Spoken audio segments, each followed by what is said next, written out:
Merci Cyril pour ta venue ici sur mon espace ancien tennis. Ravi de t'accueillir ici, de parler d'un sujet qui me semble primordial dans l'enseignement du tennis pour les enseignants et les entraîneurs qui vont nous écouter. Donc on va rentrer directement dans le vif du sujet. Est-ce que tu peux te présenter d'abord pour ceux qui ne te connaîtraient pas, ton parcours et qu'est-ce qui t'a amené du coup à être avec moi aujourd'hui? Oui, donc mon parcours, déjà mon nom, je m'appelle Cyril, Cyril Gindre. Mon parcours initial, c'est de faire un troisième cycle dans les sciences du sport. J'étais plutôt destiné à être donc prof de fac. Je ne suis pas resté à la fac. J'ai été un coordinateur scientifique dans l'Institut de médecine du sport. Et puis conjointement, j'ai créé Volodalen. Volodalen, c'est une structure donc, qui existe depuis les années 2000. Ça fait 25 ans maintenant, dans lequel on a trois axes.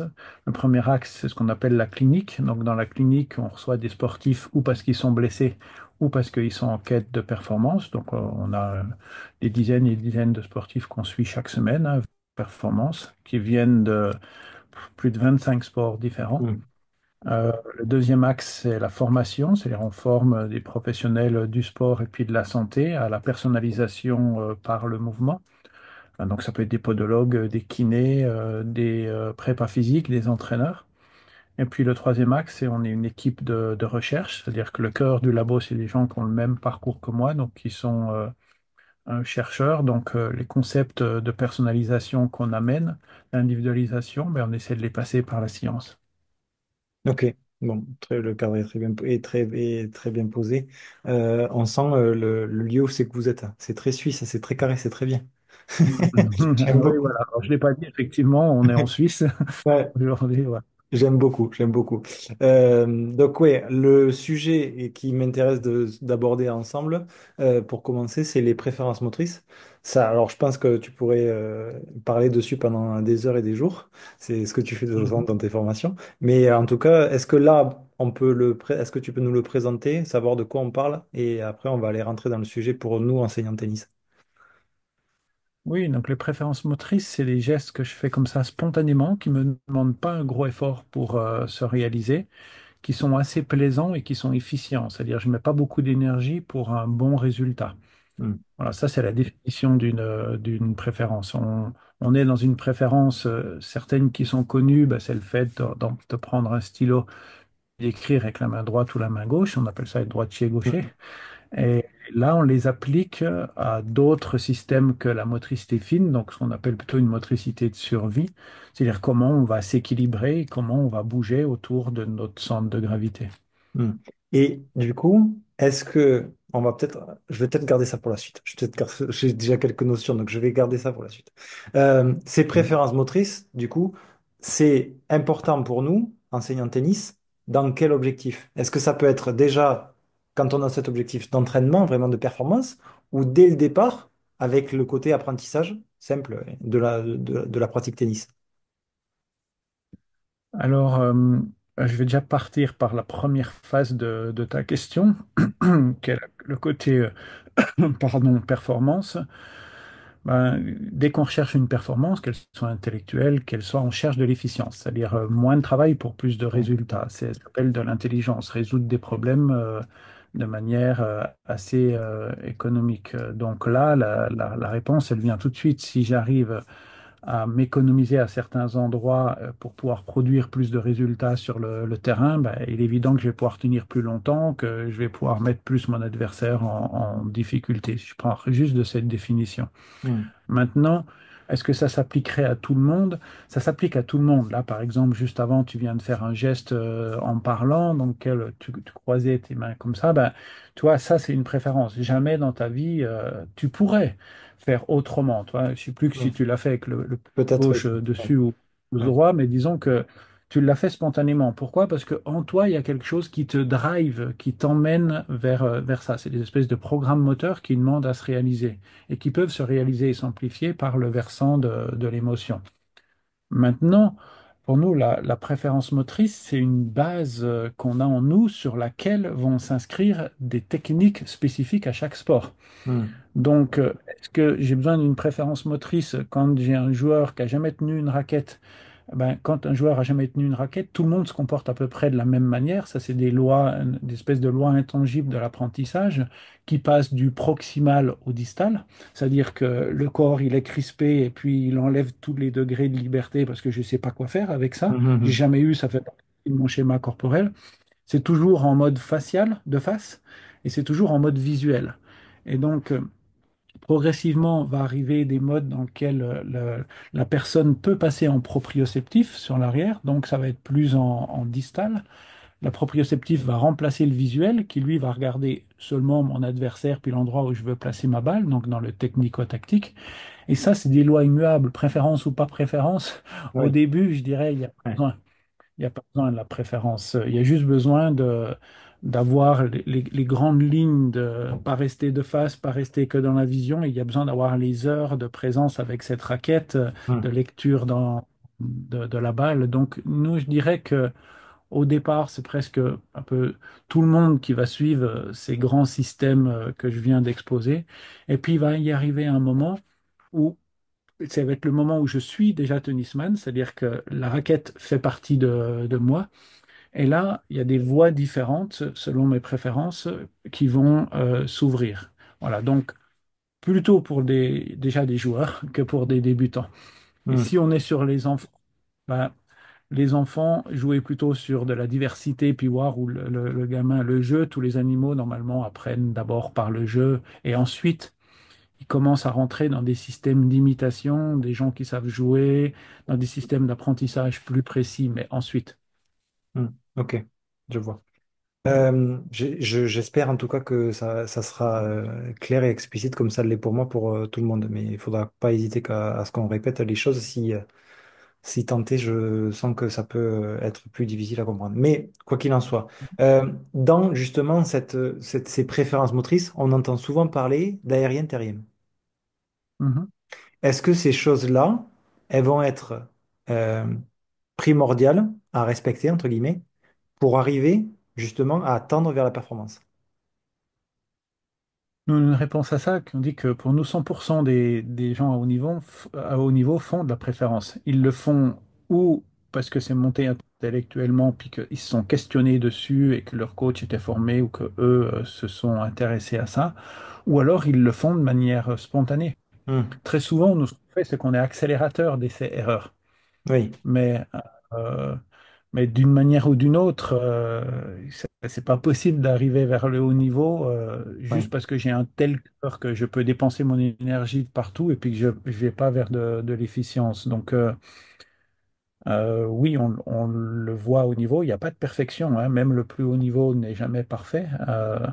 Mais quand même, en moyenne, on voit que la démotricité fluide, on voit Hmm. le fait que il y a beaucoup moins de crispation que chez d'autres joueurs. Il Hmm. y a des compétences technico-tactiques aussi qui sont au-dessus. Donc tout est au-dessus, ce qui explique ce niveau. Il n'y a pas d'endroit dans ce monde où sans l'acquisition de ces compétences qui, pour une partie, il n'y a pas que ça, hein, repose sur ce socle de gestes qui sont plus faciles à réaliser. Enfin, voilà, c'est presque enfoncer une porte ouverte que de dire ça, quoi. Mais Si on a je peux parler en tant qu'athlète directement sans parler d'enseignant vers un enfant. Si on est éduqué à s'écouter, à bien sentir les choses, mm, justement, le fait de que tu dis, c'est très naturel, c'est très simple, fluide. Si depuis tout petit, on se forme, ou en tout cas on est sensible à tout ça, on s'écoute beaucoup, on n'aurait presque pas besoin d'avoir des questions à se poser quant au fait que est-ce que je fais quelque chose d'efficace ou pas? Parce que naturellement viendrait le coup efficace, oui. officiel même. Hmm. Et nous, si je prends les préférences, il n'y a pas beaucoup d'inventions, il y a quelques inventions dans ce qu'on a apporté, mais c'est beaucoup d'écoute. Le principe de base, c'est dit, les gens sont intelligents, Hmm. la nature sélectionne l'intelligence, et donc, plutôt que venir avec un modèle prêt à l'emploi, écoutons. Donc, nous, ce qu'on propose maintenant, ce n'est que la synthèse Ouais. de dizaines de milliers de personnes, voilà, des bilans avec des sportifs. Moi, je l'ai fait des milliers et des milliers. Euh, Et que le gros avantage dans le sport, c'est que tu sais collecter si ton coup il est bon ou il est pas bon, quoi. Donc, Oui, c'est-à-dire que tu regardes les coups qui sont bons et tu regardes comment les gens se comportent quand ils sont bons et tes modèles apparaissent. Alors, bien sûr, il a fallu beaucoup de temps, mais tes modèles apparaissent juste en regardant, voilà. Et aujourd'hui, quand on le propose, on a mis un truc qui est PIMP. PIMP, on a fait une publicité scientifique là-dessus, c'est la classe. Ben, si on demande à un enseignant de tennis, on lui montre même pas où va la balle. On lui montre juste le geste. Et puis, on dit à l'enseignant, est-ce que vous trouvez que c'est la classe? C'est la classe ou c'est pas la classe?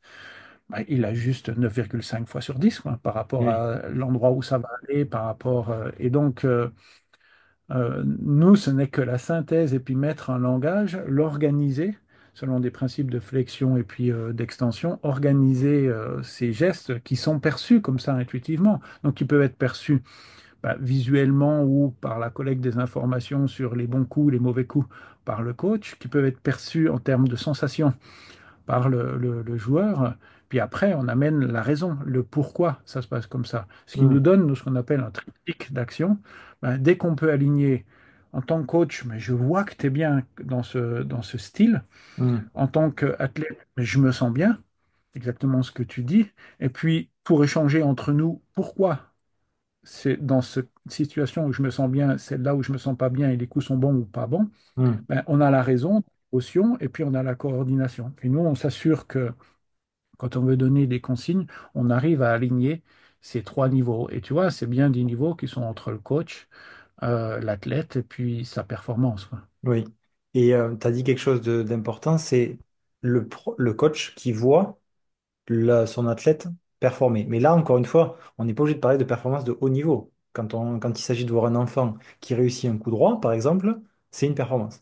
Et ça, Performer, il y a deux définitions, hein, tu sais comme moi, hein, la mm, performer qui est arriver et mm, la performer, performe au départ, ça veut dire faire. mm, mm, mm, C'est faire. mm. Voilà. Donc oui, oui. Ça, c'est vraiment, oui, tu as raison de le stipuler, et c'est vraiment important de se rendre compte que quand on parle de performance, ça peut être aussi, voilà, justement, avec un petit qui a commencé le tennis en début d'année, qui lui aussi est en train de performer. Et ça, justement, quand on parle d'identité de joueur et d'identité de jeu, ça, je pense que c'est des choses sur lesquelles, encore une fois, ça fait des liens parce que on est en face de quelqu'un qui réussit dans des choses qui, pour lui, semblent simples, naturelles. C'est des mots qui vont revenir, mais en fait, on se pose souvent la question quand on est en train de coacher, de faire évoluer un enfant, ou un ado vers un adulte, vers une performance vraiment de haut niveau, à chercher une identité de jeu pour justement l'engager. Et ça, finalement, ça peut être un outil. Oui, c'est ça, c'est ça. Après, on dit c'est un outil de plus au service du coach et puis du joueur. Tout doit toujours ruisseler du jeu, de cette relation, de cette pensée technico-tactique. Donc, si on vient parler de grands profils de jeu, nous, on commence toujours comme ça. Ça Hmm. fait combien de temps que tu joues au tennis, combien d'heures, et dis-moi quel est ton style. Et ensuite, dis-moi ce que tu aimerais améliorer avec ton coach quand vous discutez. C'est quoi l'étape d'après auquel vous voudriez aller? Pourquoi avec son style? Parce qu'on cherche cerveau content. On cherche un Hmm. cerveau qui va chercher des muscles pour produire de l'intelligence dans le mouvement.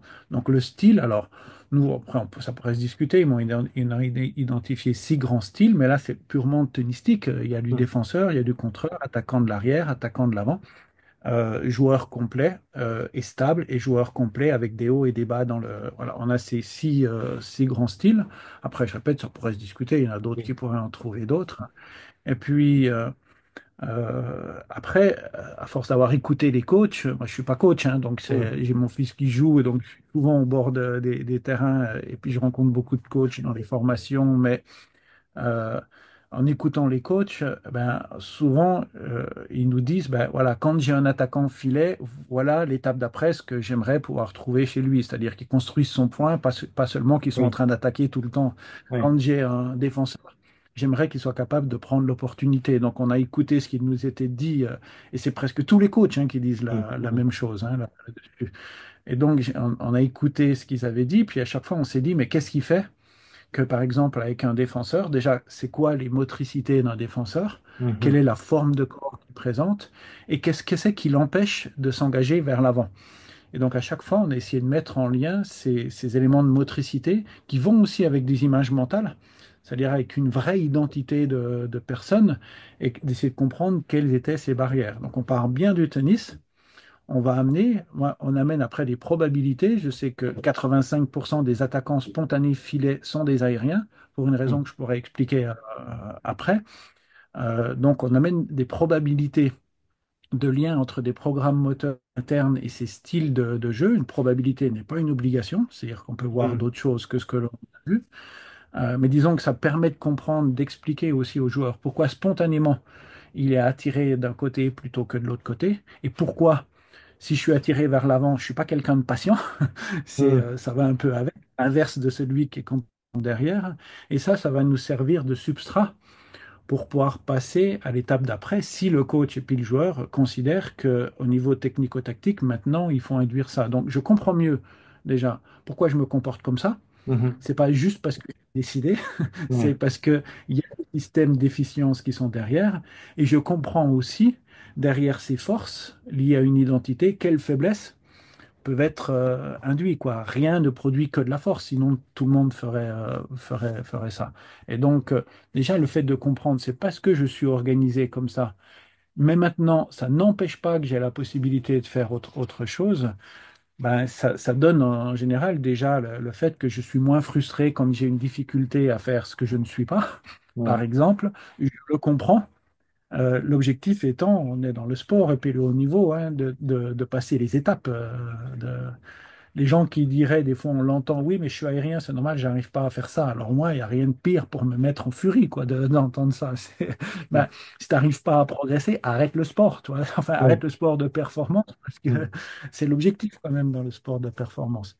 Mais Mhm. disons que ça permet de mieux comprendre, de mieux gérer des possibles frustrations, de pas me remettre en cause dans mon style. C'est normal qu'un style ait Mhm. des faiblesses, puisqu'il a des forces, et que ça va être à moi, avec mon coach, de driller ce qui va être après la hiérarchie. Maintenant, je vais passer 75% de mon temps plutôt à faire parce que c'est le bon moment, compte tenu de où j'en suis, compte tenu de mon niveau, des heures que je passe. Voilà, donc c'est une espèce de corde supplémentaire à l'arc déjà bien fourni de coach de tennis. Ouais. Et ce qui voudrait dire que finalement, dès qu'on a découvert ou a su lire les préférences des enfants, on est capable de leur dire, tu seras à 80% ou 85% ce style de jeu? Alors, non, ça, c'est pas notre objectif. Nous, Ah. pourquoi? Parce que une personne, c'est un 100%. Hmm. C'est quand on est en schéma expert, on peut rendre compte, à mon avis, hein, au point où on en est, hein, je dis bien, Hmm. on peut rendre compte de ce que l'on est et dire, ah ben tiens, tu es dans les 80-85% de joueurs. Pourquoi? Donnons un exemple concret. J'ai une tendance à engager mon poids vers l'avant, ce qu'on appelle en aérien. Hmm. Ce qui fait que je tape, mais au moment où je tape, dans mon temps faible, mon poids est sur l'avant. C'est juste un transfert de masse. Mon poids est sur l'avant, spontanément, je suis amené à avancer. Donc, dans Hmm. le temps faible, quand j'ai pas mal, je suis amené à avancer. Bien sûr, je peux me retrouver à justement devenir attaquant, à me retrouver vite au filet en étant comme ça, mais je peux me retrouver dans la zone de la mort, là, en plein milieu du terrain, à prendre la Hmm. balle sur les pieds. Et le coach, ça le rend fou. Il lui dit, mais putain, pourquoi tu fais ça? Ouais. Ben, je sais pas. Je vais sur l'avant. Ben, nous, on peut dire pourquoi ça se passe comme ça. Parce que regarde, quand on met ton poids sur l'avant, tu es super bien. Ton cerveau, il est content. Donc, il y va. Hmm. Alors parfois, fais attention parce que le technico-tactique fait que y aller et puis rester au milieu du terrain, c'est pas bon. Tu vois, donc Ouais. tu peux en même temps te dire, mais je suis pas con, je comprends pourquoi ça se passe comme ça en moi. On n'est pas toujours libre de ce qui va se passer, mais je répète, c'est quelque chose de probabiliste. Ouais. Et parce que si je parle à un aérien qui est resté complètement en défenseur, ça existe, tout existe, Hmm. Hmm. et que je lui dis, tu sais, t'es aérien, c'est pour ça que tu avances sur le terrain, il va me dire, mais t'es con, moi je suis complètement derrière. Derrière toi. Non, il n'y a pas une Hmm. chose. Et donc, or, quand je suis avec un sportif, moi je m'adresse à 100% à lui.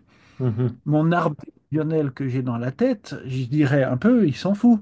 Ouais. Voilà, donc je peux mettre des mots sur ses réalisations. Si à un moment donné j'ai besoin mais que j'ai autre chose qui le retient vers l'arrière, que le système aérien s'est pas encore développé, Hmm. et que le coach, pour diverses raisons, hein, il y a diverses raisons qui peuvent donner ça, et que le coach me dit, ben tiens, moi, j'aimerais qu'il puisse saisir les opportunités. Là, je vais avoir un discours dans lequel je vais proposer les exercices pour que ça aille vers ça, engagement des épaules, par exemple. Je vais avoir un discours pour pouvoir lui expliquer pourquoi il a de la difficulté à y aller. Et puis donc, on peut mettre les exercices spécifiques tennis, les exercices spécifiques prépa physique et la bonne mentalité. Hmm. Qu'est-ce que c'est qu'être un attaquant? C'est quelqu'un qui choisit dans sa vie, quelqu'un qui prend des risques, tout l'inverse d'un défenseur. Donc Mhm. déjà ça, quelqu'un qui décide que dans sa vie, il ne prend pas de risques parce que je suis défenseur, par rapport à quelqu'un qui décide que c'est moi qui choisis et qui termine le point, bah déjà ça, si on n'a pas explicité, il y a un souci. Ce qui fait Ouais, que ouais. les défenseurs, quand ils attaquent comme des défenseurs. Ils reculent le cul et en même Mhm. temps, ils se disent, il faut surtout couper la balle. Donc là, ils Ouais, vont se faire défoncer parce que pas de risque au filet. Bah, je veux dire, donc, il y a un ensemble qu'on appelle mind to move. C'est en même temps l'état d'esprit. Voilà. Il n'y a pas de truc où tu peux à la fois avoir l'avantage de l'un et l'avantage de l'autre. Tu peux pas dans ta vie décider de prendre des risques et pas de faire de fautes. Voilà, ça n'existe pas. ouais. Mais tous les défenseurs qui souhaitent devenir attaquants, ils se disent ça. Moi, je vais avancer parce qu'il faut prendre l'opportunité, mais il faut surtout pas que je fasse de fautes. Donc, c'est pour ça qu'ils se font fracasser. Ouais. Parce que la balle n'est pas assez profonde, n'est pas assez engagée. Mais rien que le fait de leur expliquer ça, qu'à un moment donné, tu dois accepter l'erreur, ce qu'un défenseur ne doit pas accepter.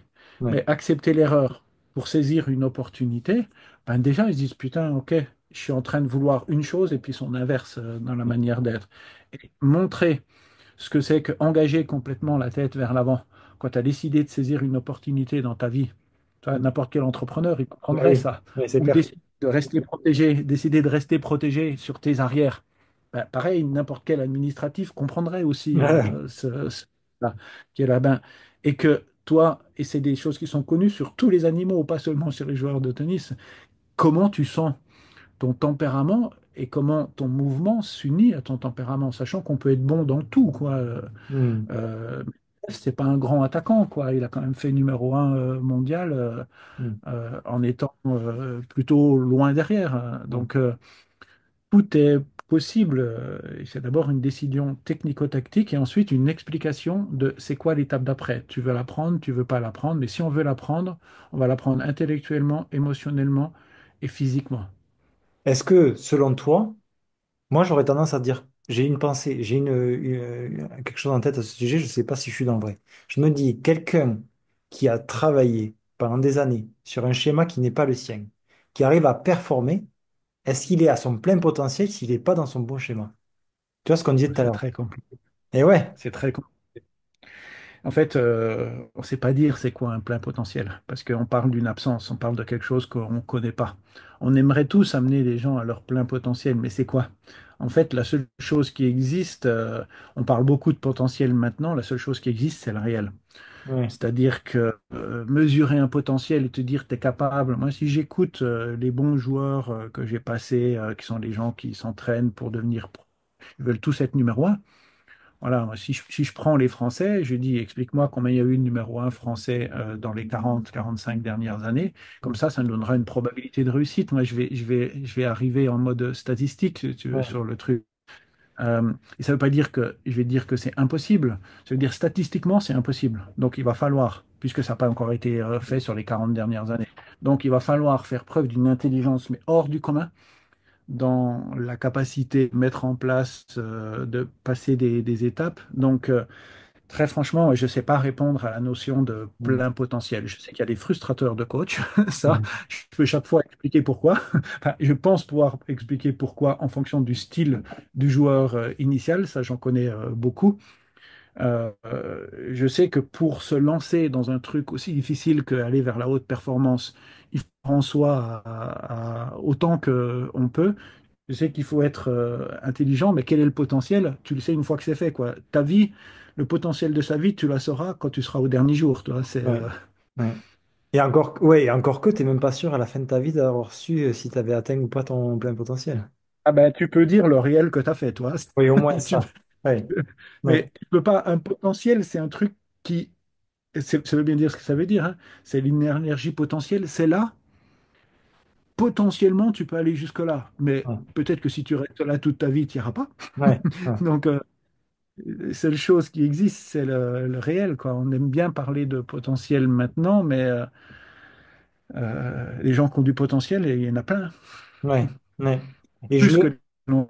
je le disais, tu vois, dans le sens, c'est que tu vois devant toi quelqu'un qui est plutôt défenseur, mais qui finalement a appris à être défenseur de par une ancienne méthode, on va dire, mais qu'en fait, au fond de lui, c'est un attaquant. Est-ce que ce mec-là, ou cette fille-là, finalement, si on lui change ce schéma-là, si on le ou la laisse s'exprimer pleinement, elle ira chercher mieux que ce qu'il ou elle fait en ce moment.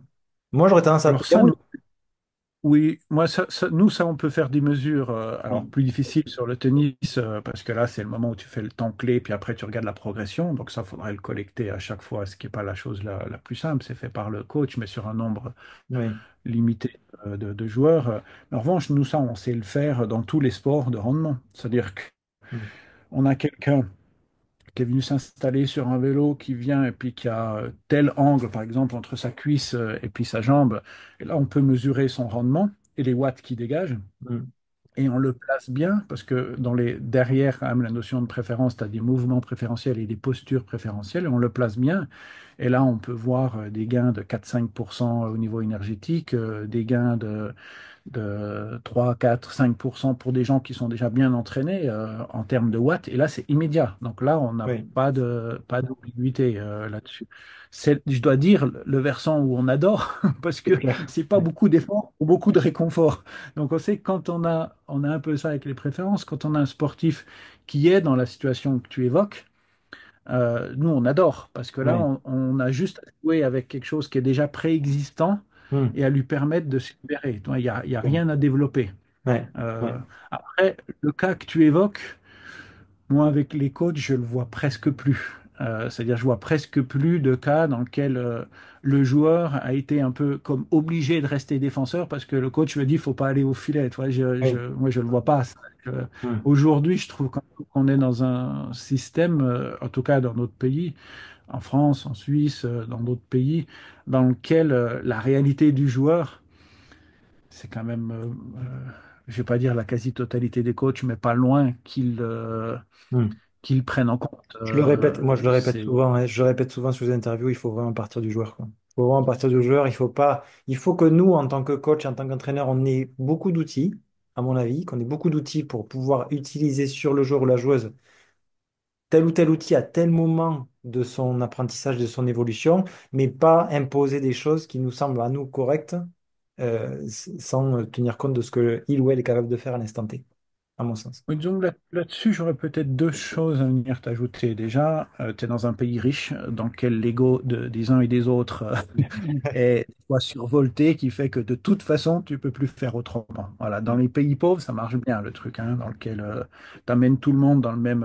Et puis, j'appelle ça le tamis. Toi, tu tamises Oui, tout ça, et puis à travers ton modèle vont passer des gens qui sont très bons, très robustes par rapport à ton modèle. Mais dans un pays riche, si tu expliques à chacun qu'il est l'équivalent de l'autre, qu'on n'en a rien à foutre de qui tu es, tu as juste à tenir la pression et ça va bien se passer, bah, j'ai plus mm, écouté très longtemps. Donc, il y a déjà une notion d'ego, de temps de ta société qui fait que si on explique à chacun qu'il a une valeur, puis en même temps on lui dit, mais tu fais comme tout le monde, à un moment donné, il se rebelle un peu. Donc, il y a déjà une mm, réalité sociologique qui vient là-dessus. Ensuite, je vois quand même ça dépend beaucoup aussi de nouveau du style, parce qu'il y a des styles de joueurs, il y a des styles de coach, hein. Il y a des coachs même si le style maintenant va quand même beaucoup plus, mais vraiment énormément plus, je dirais même au coach pédagogue. Ce que tu définis, mm, c'est un coach pédagogue. C'est-à-dire, c'est un coach qui vient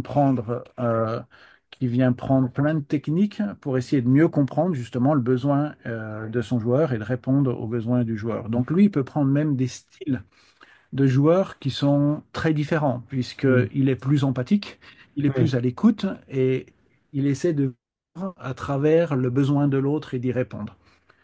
Euh, hum, mais il y a des coachs que j'appelle sélectionneurs qui peuvent être bons aussi, mais eux, ils t'imposent. C'est beaucoup plus vertical. Ils disent c'est comme ça et puis c'est pas autrement. Au moment où tu vas chercher la balle, tu dois faire des petits pas, puis tu ne dois pas faire des grands pas.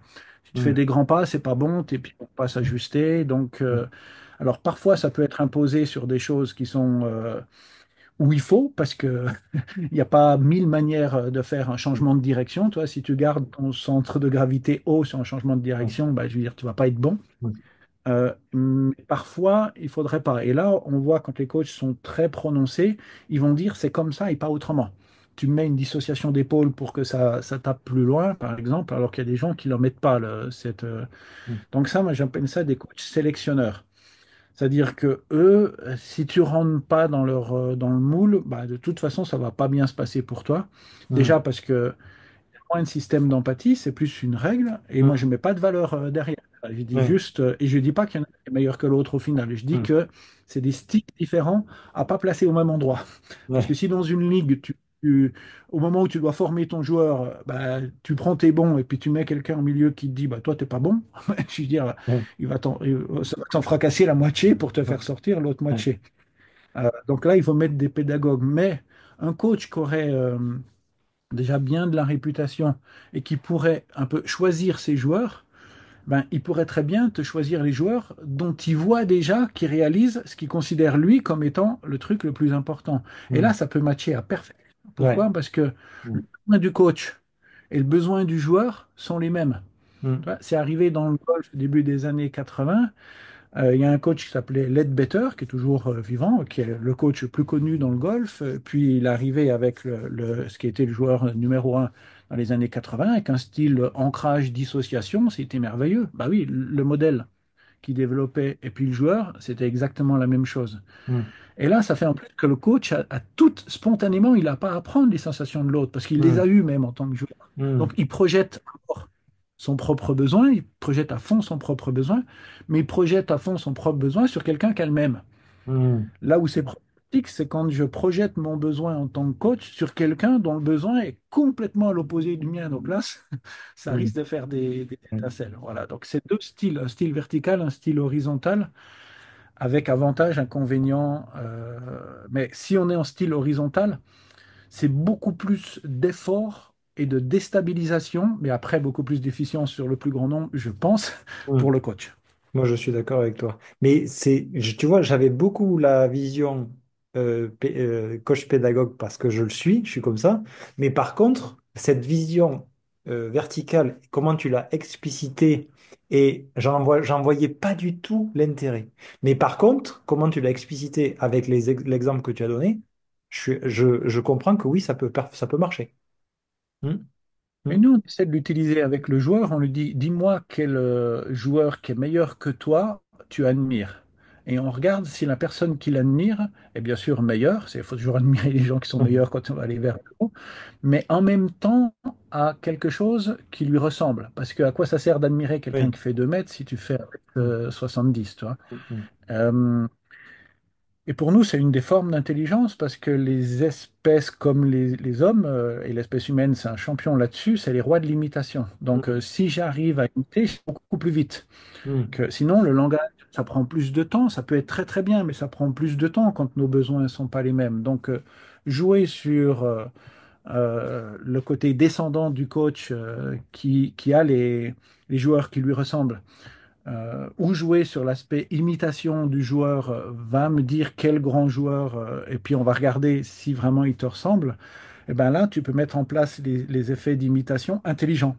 Pas les effets d'imitation, tu es en Suisse, tu adores Federer, tu as un Oui. bassin comme ça, tu fais Hmm. 90 kilos, mais tu veux quand même rebondir comme Federer, ce qu'on Hmm. voit au quotidien, tu Ouais. vois, ça, Hmm. donc l'imitation, comme tout système, ça peut être bête selon ce que j'imite, ou ça peut être très intelligent si j'imite quelque chose qui peut me dégager un feu intérieur tout en gardant mon efficience, parce que il y a quelque chose en nous qui se retrouve.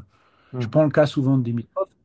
Dimitrov, le petit Federer, tu regardes Dimitrov comment il bouge et tu regardes Federer comment il bouge spontanément, mais c'est les mêmes. Donc Ouais. c'est magnifique. Ouais. C'est, Bébé, de toute façon, bébé Federer, quoi. Bébé Federer. Il était appelé voilà, comme ça ils se pendant des ressemblent années. Et je tellement. suis très content de le voir réussir, tu vois, parce que je pense que ça lui a pesé pendant des années quand on lui dise justement que c'était le nouveau Federer, quoi. Oui, oui, oui, oui, oui. Oui, Tu mais vois? d'un autre côté, c'était le bon modèle. Ouais, C'était ouais. un bon modèle Mm, à venir. mm. utiliser. Donc, c'est intelligent quand même, même si ça te pèse, ça peut te peser au Mm. niveau mental, au niveau représentation. Est-ce que vraiment j'ai ma place? Est-ce que si tu sais faire la paix avec ça et puis Mm. imiter le maître, ben, je veux dire, on est toujours des Ouais. nains sur les épaules de géants. Et au fur et à mesure, on peut devenir des géants sur les épaules de qui d'autres nains vont venir, quoi, hein. Mm. Et justement, avant de finir sur la partie des formations que vous proposez et qui peut intéresser les enseignants, est-ce que tu as des études de cas ou des retours d'expérience que tu as vécu justement avec des joueurs, des coachs dans le monde du tennis, avec, voilà, qui peuvent expliciter tout ce qu'on est en train de dire, enfin, qui peuvent donner des exemples sur tout ce qu'on a dit depuis le début là. Bon, je peux donner, bah, on va prendre le cas du joueur un peu attaquant, assez haut sur ses appuis, parce qu'en fait, derrière terrien et aérien, il y a deux choses qui se développent. Puis comme ça permettra de comprendre comment on utilise ce concept. Un système aérien, c'est un système qui est plus en extension, donc c'est une impulsion qui va plus dans le rebond, mais ça va avec un équilibre qui est plus vers l'avant. Donc Mm. on sait que le cerveau, il est content si on demande de bouger les épaules vers l'avant. Voilà. Et je prends un cas dans une des ligues d'un joueur qui avait une tendance initialement à être un jeune, comme vous pouvez le voir, souvent des jeunes un peu maigres, Oui. et puis qui rebondissent tout le temps comme ça, et puis qui sont tellement hauts que bah, quand coup droit, ils se cassent la gueule tu vois, Mm. en arrière. Parce que Mm. là, ils sont plus joueurs aériens, ils sont ce qu'on appelle des rigides, après ils sont en excès Mm. d'extension.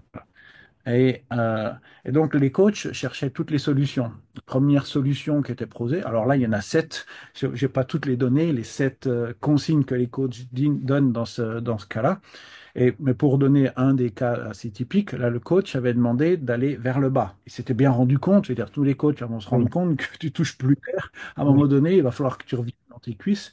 Et donc, lui propose d'aller vers le bas. Donc, tu restes dans tes cuisses, reste bien ancré dans le sol. Et le coach, il dit, ben, j'ai arrêté parce que quand je lui donne ça, il bouge plus. Cette fois, il est scotché sur le terrain, il Mm. bouge plus, j'ai plus d'activité, alors que c'était un gamin qui bougeait dans tous les sens, qui allait un petit peu partout. Et puis après, il a cherché plein d'autres solutions, donc je vais pas donner les six. Ouais. Tu réduis ton cou, tu mets ta main devant. Voilà, il y en a sept qui sont donnés par tous les coachs. Alors certains n'en donnent que trois, mais on en a collecté sept. Et ce gamin, si là, j'observe que c'est un gamin qui est aérien, normalement, je sais que les gens qui sont aériens, j'ai donné la double définition, ils sont certes bons en impulsion, mais ils sont aussi très bons en équilibre avant. Mhm. Voilà. Et qui bouge, parce que c'est un Mm. cerveau qui utilise les muscles de l'arrière, c'est un corps qui bouge à partir des épaules. Mm. Donc je m'assure qu'il a cette compétence, on ne sait jamais. Donc je lui demande de se laisser tomber vers l'avant, là. C'est simple, si la personne est bon là-dessus, un aérien, il n'a pas trop de difficultés, il se jette vers l'avant comme ça, et puis il fait un peu, il atterrit au sol sans avoir peur. Le gars même, il le fait spontanément. Donc je lui dis, tu vois ce que tu es capable de faire là, c'est incroyable. Tu Mm. vois, t'es laissé tomber vers l'avant et puis de te récupérer. Eh ben, maintenant, tu vas faire la même chose dans la balle. Donc l'élément clé, c'est un aérien. Je sais que les aériens sont sensibles à leurs épaules. Je te parle pas de tes cuisses. Je te demande juste de balancer tes épaules dans la balle. Et là, les coups droits revenaient tout de suite. Et à partir du Mm. moment où j'ai les épaules devant, quand bien même je ferai un peu trop d'extension, ben, je vais partir, imaginons que c'est là que j'envoie la balle, Mm. je vais passer de ça d'angle à la verticale. Et là, je suis Mm. encore juste. Alors que si Oui. je démarre à la verticale et que je tape là, Mm. ben, là, ça part en live. Ouais. Voilà un cas typé, concret d'utilisation d'une préférence. Mais alors, des comme ça, je peux t'en donner Mm. Non, mais on va pas les donner, quelques-unes. justement. Il faut que les gens aillent, soient curieux, je le recommande à tout le monde. C'est vraiment, ces interviews, elles sont là pour justement donner envie de creuser, d'accompagner. Et donc, justement, pour les enseignants de Meet Tennis qui veulent approfondir et rentrer un peu plus dans le détail, qu'est-ce que vous proposez chez Volo d'Haleine? Des formations en présentiel et puis des formations en e-learning. Donc, c'est sur le site volodalen.com. Il y a marqué formations complémentaires.